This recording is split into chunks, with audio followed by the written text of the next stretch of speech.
April, a group of detainees that prosecutors said were MS-13 gang members in court documents stabbed an inmate 44 times in an attack caught on camera. 2 shivs were recovered from the attack. You see them here. The victim survived. Closed doors. Diddy's lawyers had argued that he had made good faith efforts by showing up in New York ready to surrender to face these charges, but prosecutors said that he could not be trusted, that he has a history of trying to intimidate witnesses, including some who are going to be witnesses in this case. They urged the judge to remand him. She did, and when the judge did, Diddy, who was sitting at the defense table with his attorneys, did not show any signs of emotion. He took a sip of water before he was led out of the courtroom by the U.S. Marshals. Now, his lawyers have vowed to fight this. They are going to be back in court on Wednesday before the judge who will oversee this trial and try to get Diddy to be released. This tale of Shah Diddy Code's saga is becoming one of the most horrifying in recent celebrity history. Can you picture being a world-renowned figure who has been admired for decades, only to have your life completely upended by accusations so gruesome that they leave everyone stunned? Diddy's predicament is a Hollywood thriller, but unfortunately for him, it is real life and is being publicized. Hip-hop mogul Sean Diddy Combs will try for the 3rd time to get bail today while he awaits trial on sex trafficking and racketeering charges. Scripps News national correspondent Alex Miller is live in New York City, where this hearing happened earlier today. Alex, there was already a hearing earlier this week looking at notes taken out of Sean Combs' cell. How could that impact his chances at bail? His team says that raiding his cell, monitoring his calls, is not allowed and not fair to allow him to prep for a trial. You know, it'll be interesting to see if this ends up happening. We just got out of this hearing nearly 2 hours long, and they only talked about these notes at the very beginning. They discussed essentially whether or not they said the word legal on them, and there was a bit of a discrepancy from the defense. Essentially, they backtracked on this even just a little bit. Essentially, he has these binders, legal pads that, according to the photographs from the raid on his cell, did not say the word legal. All of a sudden, now they do. And the defense couldn't exactly say when the word legal was written. And that matters because if it said legal on any of these notes, that is part of attorney-client privilege. Those are things that should not have been taken out of his cell. So there is a big question about that. But Nate, the bigger issue here now is he going to get out? As of tonight, he is still going back to his jail cell. But next week, we will know whether or not he is going to be able to get out until his trial. So the big discussion here, according to the government, is can they trust him? He has proposed a whole laundry list of things that he's willing to do if they'll let him out. Things like 24/7 security, things like not speaking to anybody, not having internet access, phone access, unless it's through this 24/7 security company. But the government and pretrial services, who is separate from the prosecution, they're not buying it. They're saying that they cannot trust Sean Combs to not follow the law or to not follow the rules that he has even set out for himself. They say because he's already broken the rules that the department, the Bureau of Prisons, and his own counsel have laid out for him within a jail cell. So they're essentially saying if he can't do it there, how could he do it in the comfort of an apartment? They had tried to get him released to Star Island, his home on Star Island right in Miami, because it's an island and there's a dock there. The judge immediately said absolutely not, because in theory he could, escape that way. Diddy has been involved in court disputes over the last 6 months that seem like they belong in a criminal movie. Everyone is talking about his most recent outburst in court and the causes for his annoyance. They portray a picture of desperation, power, and demise. It's a story that leaves you wondering how someone so strong could end up in such danger. I don't necessarily think he's the flight risk, but that is a concern. So what his defense team has now proposed instead is bringing him to an Upper East Side apartment, a 3-bedroom apartment where they say they would have 2 security guards inside of his apartment at all times, 1 downstairs. Again, the judge has not really said whether or not he is keen on this. He didn't really disclose if he's leaning one way or another, but he did ask a lot of questions about what that would look like. Again, the government not buying it, as well as pretrial services, which is the organization, the department that would have to make sure that everything was on the up and up. Yeah, Alex, I wonder also, whether there was discussion of that now infamous video back from 2016 of Combs beating his girlfriend at the time, Cassie, entertainer. Did that get discussed at all in the hearing today? It did, because the defense is saying that the prosecution basically took the video that CNN originally published and gave it to the judge in that exact form, which is that it was edited down and they say out of order. They say essentially that the video ends with Cassie being dragged back to the room. They say that's not how it happened. They say it's important to know that that is not how it happened. But according to the defense, they say, or according to the government rather, they say it doesn't really matter because what you can see is what happened there. Her getting beaten up, her getting kicked, all of these violent things in nature. And what I don't think has been reported enough is that the allegation here isn't just that it was a squabble between the two of them, that it was the defense calls a lover's quarrel, but that inside the hotel room down the hallway, that there was a male sex worker there that was part of these freak-offs. So it's not just about the abuse that happened in the hallway, but the prosecution wants to bring this into evidence because of what was actually happening inside of that hotel room. Now, the defense maintains that that wasn't the case. They maintain that the fight actually happened because he was just trying to get his phone and clothing back. But even still, this video was even used today in the discussion about how violent they believe Sean Combs is and why he cannot be released on bail. Yeah, Alex, I read about 90% politics all day long, but I mean, this is one of the stories that, breaks through, especially coming from the entertainment industry. Such a big entertainer for such a long time. Safe to say that this story not going anywhere anytime soon. National correspondent Alex Miller live in New York. Thanks for the insight. Go back a little to the early 2000s. When Diddy was accused of organizing drug-fueled parties, manipulating people, and allegedly using bribes and threats to silence witnesses, Diddy has been attempting to obtain bail since his arrest in September 2024. He was charged with serious crimes like sex trafficking and racketeering. Prosecutors claim that he not only committed crimes, but also created an empire around them. Donald Trump. Michael Moore. Michael's with me now. Let's just deal with the logistics before we turn to the gravamen. The refusal of bail in these circumstances, bearing in mind he'd flown to New York to turn himself in, so he was preempted by the police.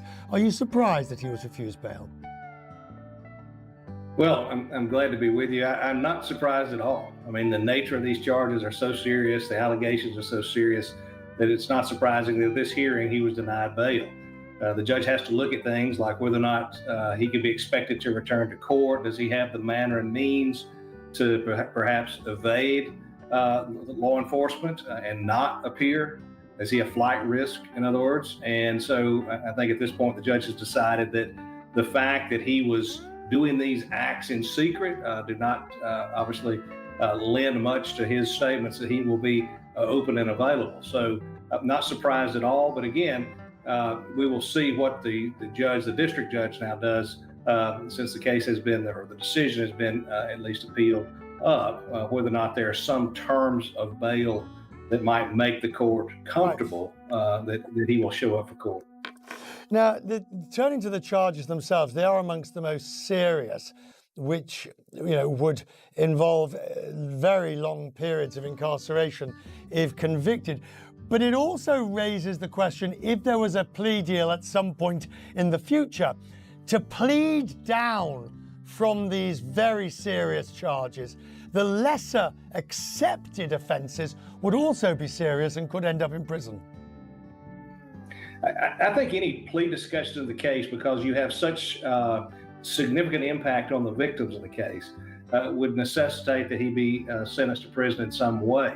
I just don't think that a judge would take and place him on probation or some type of house arrest given the allegations that were made, no matter what the plea discussions were. And remember, the prosecution and a defendant can negotiate a plea amongst themselves, but a court has the decision finally on whether or not to accept that recommendation, and ultimately has the authority to make a decision about whether or not a prison sentence is appropriate. We operate under the federal sentencing guidelines. Those give the judge some parameters to consider, things like whether or not somebody accepts responsibility, whether or not there have been an adverse impact on victims, whether or not there's been excessive fraud and deceit through the investigation of the case. Those things come into play as we talk about what might happen if there is a plea agreement that's ultimately reached. It's important to remember, besides obviously he's innocent until proven guilty at the moment, but it's also important to remember that not being a nice person, being an unnice person, if you will, is not a crime. They're going to have to prove the elements of the offences in these cases. Just because he might not be likable is not enough to get you locked up. Well, I mean, that's exactly right. And this is one name is at the heart of the flurry that is the entertainment industry: Sean Diddy Combs. He is well known in the music business for his charisma, extravagant lifestyle, and influence. Although Diddy has been prominent for many years, his reputation is now mired in a flurry of accusations, disputes, and revelations, leaving everyone doubting what they believe to be true about the enigmatic mogul. Indictment. These are merely allegations, and he has a right to have his case tried in court, and the government has to prove that he's guilty beyond a reasonable doubt. The indictment, the allegations, we heard from the United States Attorney in New York, these are sordid details. They are particularly troubling as it relates to whether or not the allegations are true, on whether or not certain people, victims in the case, were given drugs at the time to get them to do these sex acts, whether or not there's been some effort to blackmail or extort or silence victims in the case by the use of videotaped, and to call it pornography would probably be too nice. I would just say dark type of pornography, it sounds like. These are things that a judge is going to have to consider as we go forward. Finally, back to the logistics, if you will. He was prepared to turn himself in today, so we understand. The arrest removed from him the almost right to bail. Since I was going to turn myself in, I'm entitled to bail if I'd had turned myself in. By arresting him, the prosecution removed that possibility. Well, they certainly removed the argument for him to make that he had turned himself in. It's mighty hard to, when you fly into town on a jet and you're there, to argue that there's no possible way you could be a flight risk.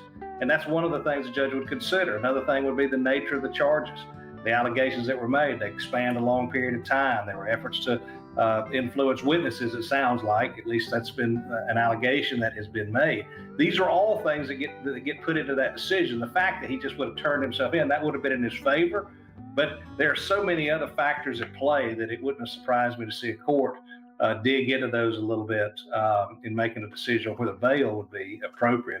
And at this stage, a judge has determined that bail is not appropriate. He has a right, and has done apparently so, to appeal that decision and have another hearing on it. At that time, his lawyers will have a chance to make these arguments about the efforts that he was making to cooperate and to get there. The term cooperation, frankly, sometimes gets to be a little loosey-goosey, depending on who's wanting to use the argument to their benefit.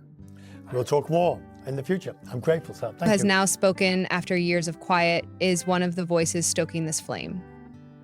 Many people think that Bow Wow and Diddy had a mentor-mentee connection, since they were often seen at his parties and events. However, Bow Wow's new remarks imply that there is much more to their story than that, with shadows hiding beneath the glamour and glitz of their public lives. Empire. If I was to release those tapes, the world would shut down, okay? If I showed one of these tapes, I'm telling you right now, the whole music industry and Hollywood, it would just grind down like this. They're all gonna start pointing at each other like this, and it's gonna be bad. Oh, it's gonna get bad, all right.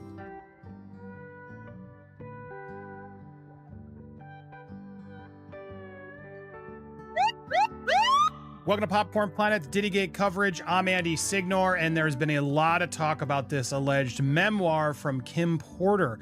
Her family is now deeming that it's fake. Diddy's own lawyer saying it's shameless, it's a scam. Amazon has actually pulled it because of Sean Combs' kids saying that it's fake. But now the author has gone and broken his silence and done an interview with The Art of the Dialogue.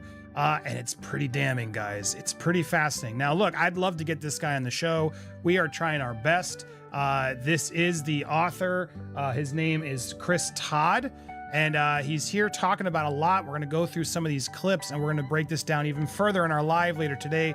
There's also Jaguar White right out there doing a lot of stuff. We got so many updates, guys. If you haven't already, make sure you're subscribed. Hit that bell for all alerts. Smash that all so you get notified. And when you get notified, hit that like and leave a comment down below. Helps get these videos in the algorithm, and it's important we get this stuff out there. Now, do I believe this guy? I don't know what to believe, but man, Art of the Dialogue, the guy who's interviewing here does not. He gets extremely defensive. It's kind of a hard watch. I'd love to have Chris on, and we're reaching out to him. Chris, come on the show. I want to play some of these clips, though, so you can get a gauge of what you think about this guy and is the author of this book. Does he sound legit? Here's some clips. Here's Will and Jada mentioned. Can you explain how the alleged memoir portrays the nature of Kim Porter's relationship with Diddy? Was an open relationship mentioned in the book verified by any source close to them? About their sex life? An open relationship. Means the sex life. Yes, we have sources, and multiple sources said they had an open relationship, yes. She says it too, so I'm going by what she's saying. She's saying they do. And that they have threesomes with multiple celebrities. They're listed in the book. So yes. Am I gonna go to Will Smith and Jada and ask them that? No, I'm not. Okay. Okay. Okay. So am I gonna ask Jamie Foxx that? Could you pull that up for me? I want to show you something. Sure. Now, again, you got to remember, this is a book that he got allegedly through a thumb drive, a USB drive stick that has not only Kim Porter's alleged diaries, but tapes and evidence. And he was given this after Kim's passing in a way to sort of get the truth out there by others. That's ultimately what this is about. Now, this guy's written some other books, other crime stories, etc., and that's ultimately, I guess, why he was selected. It's still a little confusing to me, but here's some more. Will Smith coming up again. Letters disclosures coincide with Diddy's legal disputes, which have been garnering media attention. He was detained in September on suspicion of racketeering and trafficking. In Marine Astor is the frightening teaser for Peacock's new documentary, Diddy's Fall from Grace, which has been nothing short of spectacular. The documentary offers a no-holds-barred look at Diddy's ascent to popularity, his time in the limelight, and the allegations that have now eclipsed his legacy. Diddy's rise to prominence as a bad boy has only increased public intrigue. The A-list celebrities linked to Diddy and his alleged sexual assaults are trying to keep their identities private. That's according to Houston attorney Tony Busby. He says he's already privately settled some of the accused.